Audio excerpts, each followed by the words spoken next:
Assalamualaikum warahmatullahi wabarakatuh. Bismillah walhamdulillah salatu wassalamu ala rasulillah. Amma ba'du.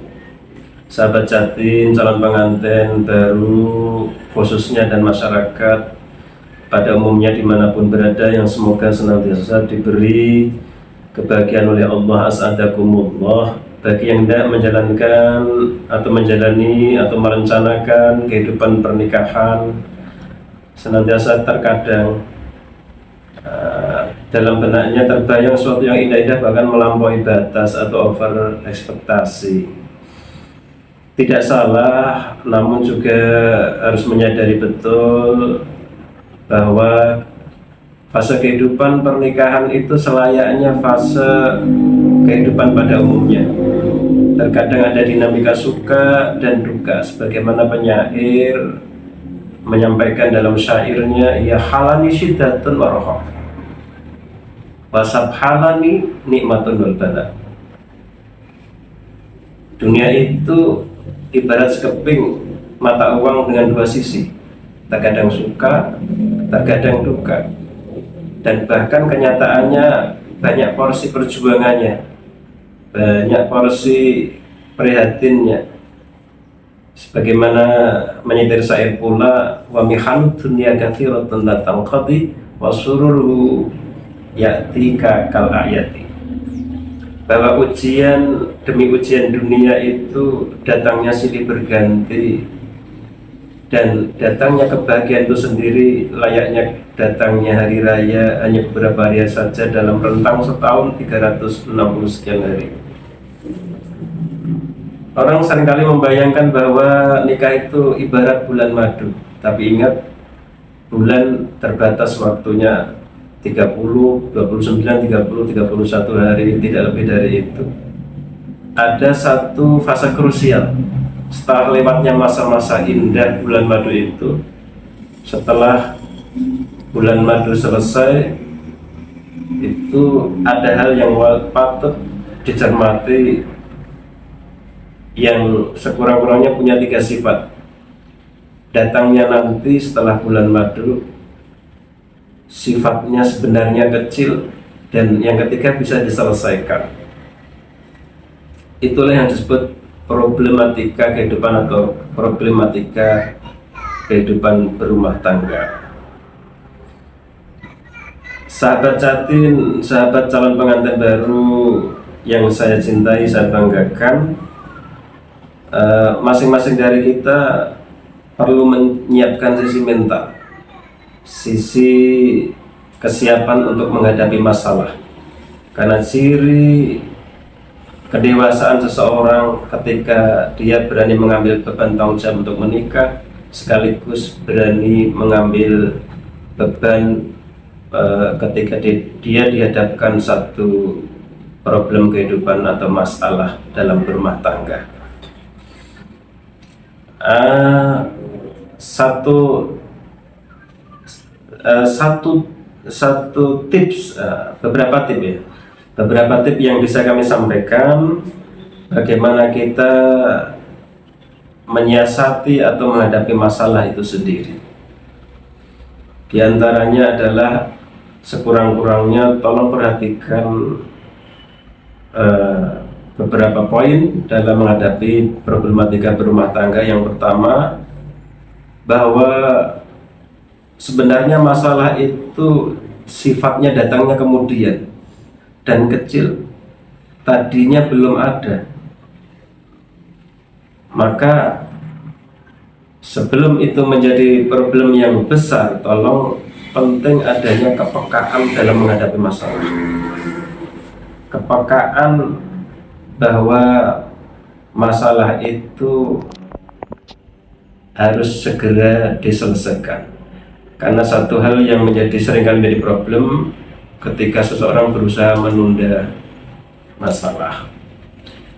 Biasa kami ilustrasikan seseorang ketika naik sepeda motor, pasangan suami istri berboncengan, kemudian motor tiba-tiba goyang, itu menandakan bahwa motor itu sedang menghadapi satu kendala. Namun si istri ini menolak untuk berhenti. Mas nanggung ini mas, ini udah mau hujan. Nanti 5 menit lagi lah ditengok nanti di rumah. Paling 5 kilo, 5 menit nyampe rumah. Apa yang terjadi? Ketika turun sampai ke tujuan 5 kilo hanya 5 menit. Ternyata problemnya adalah karena ternyata ada kendala di ban yang bocor. Dan begitu menyadari, tidak hanya yang rusak hanya bannya saja, tapi fatal sampai ke onderdil yang lain, ban luar, ban dalam, rantai, gear, bahkan kendala di mesin. Karena apa? Karena 5 menit menunda masalah. Sering terjadi bahwa banyak di antara orang-orang yang berurusan dengan pengadilan agama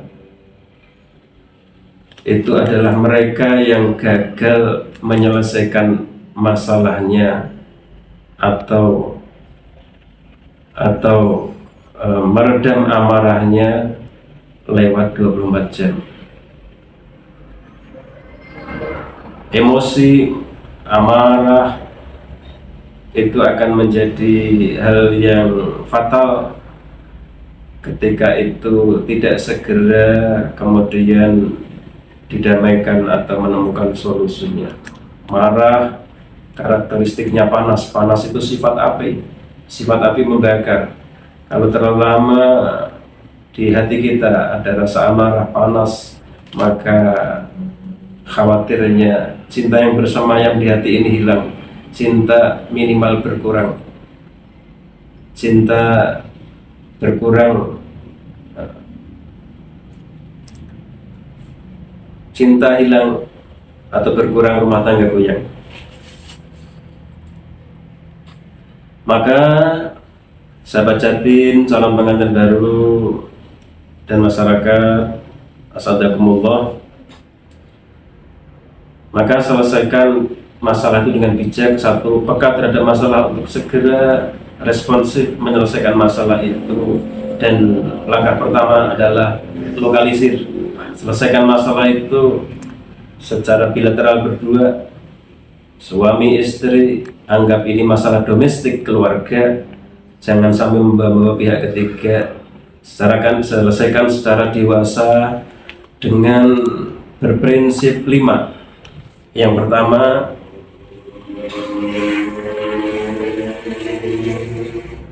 kembali untuk mereview, mengingatkan kembali niat baik,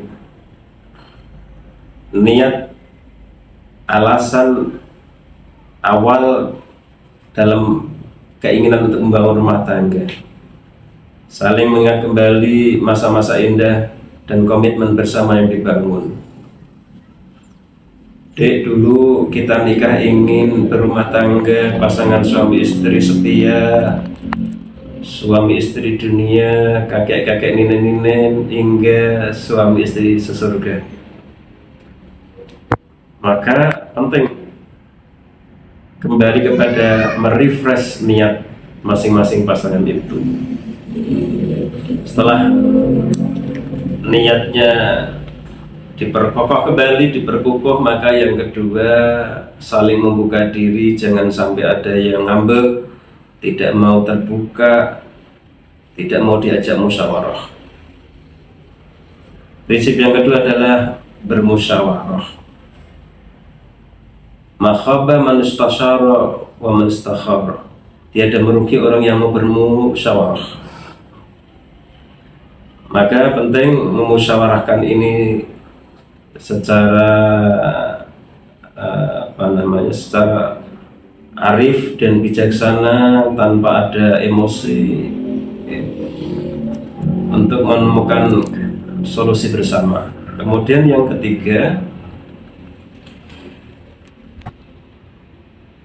ketiga, jangan marah. Pesan Nabi, la taghdab, bahkan diulang sampai 3 kali, la taghdab, la taghdab. jangan marah, jangan marah, jangan marah.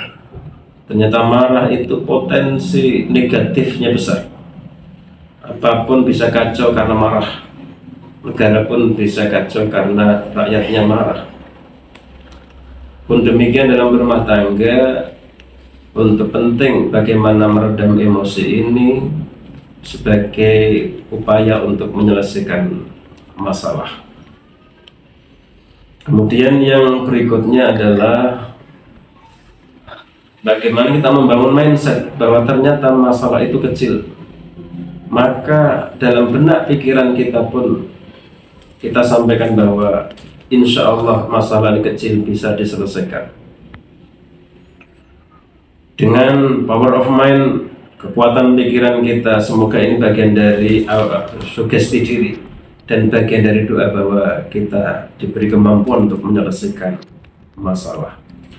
Kemudian yang berikutnya, yang keempat adalah istikharah, sambungan dari hadis tadi, ma khaba man istakhara mustasyara.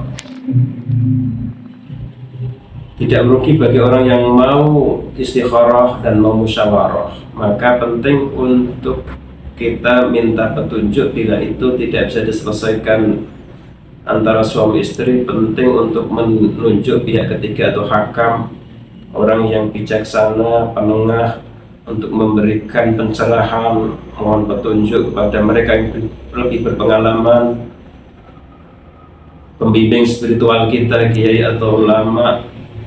Dan penting juga mohon petunjuk kepada yang puasa dengan sholat sunat istikharah dan berdoa.